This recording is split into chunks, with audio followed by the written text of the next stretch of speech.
Le procès du 13 novembre 2015, on y revient comme tous les matins en compagnie de notre chroniqueur judiciaire Michel Zerbi. Bonjour Michel. Bonjour Ilana. Alors après l'audience de vendredi éprouvante avec la diffusion des audios, des photos du massacre du Bataclan, les rangs des partis civils et des journalistes étaient plus clairsemés ce lundi devant la Cour spéciale antiterroriste et ce procès donc fleuve. Il a été question, Michel, de reconstituer la soirée de cavale donc de cet homme, le seul encore en vie, des commandos, Salah Abdeslam. Exactement, Ilana, moins d'émotion naturellement avec le retour des enquêteurs belges et français hier pour essayer de reconstituer l'emploi du temps d'Abdeslam après les attentats. Salah Abdeslam, on le sait, a passé encore 10 heures sur le sol français. Qu'a-t-il fait? Voulait-il perpétrer un nouvel attentat? Des questions abordées bien sûr par la cour d'assises. On va commencer le récit de cette audience avec, comme toujours, l'huissier de justice qui va chercher l'officier de brigade criminelle française, venu avec son ordinateur portable pour diffuser une présentation. Il se présente à la barre et il décline son identité à la cour. Nous ne la dirons pas. Le policier nous parle du retour de Salah Abdeslam entre Paris et la Belgique, entre le 13 et le 14 novembre 2015. Son récit commence au moment où l'accusé abandonne sa Renault Clio vers 22h, place Albert Kahn, dans le 18e arrondissement de Paris. Cette voiture a été retrouvée le matin du 17. L'enquêteur évoque l'activité aussi téléphonique de l'accusé et la carte bleue utilisée notamment dans une station de service française. Alors, est-ce qu'on sait ce qu'il a fait après avoir abandonné son véhicule? Oui, une fois le véhicule abandonné, on pense que Salah Abdeslam aurait pris la ligne 4 du métro pour rejoindre le sud de la capitale en passant par Montrouge, où il jettera sa ceinture explosive dans une poubelle du secteur pavillonnaire, rue Chopin, on l'avait raconté, pour finalement rejoindre Châtillon, c'est à côté, grâce à une puce achetée par une boutique, dans une boutique. L'accusé avait appelé Mohamed Amri pour lui demander de venir le chercher. Et Amri lui aurait répondu qu'il ne pouvait pas car il travaillait tard au SAMU social de Bruxelles. Mais en fait, grâce à Amri, des contacts sont ensuite établis avec Ramza Atou.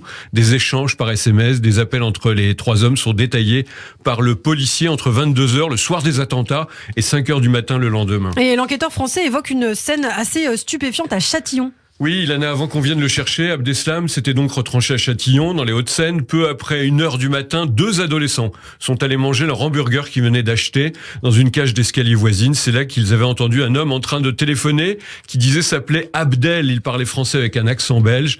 Les 2 adolescents ont donc passé plus de 2h30 avec Salah Abdeslam, le terroriste qui n'a rien dévoilé de son rôle dans les attentats.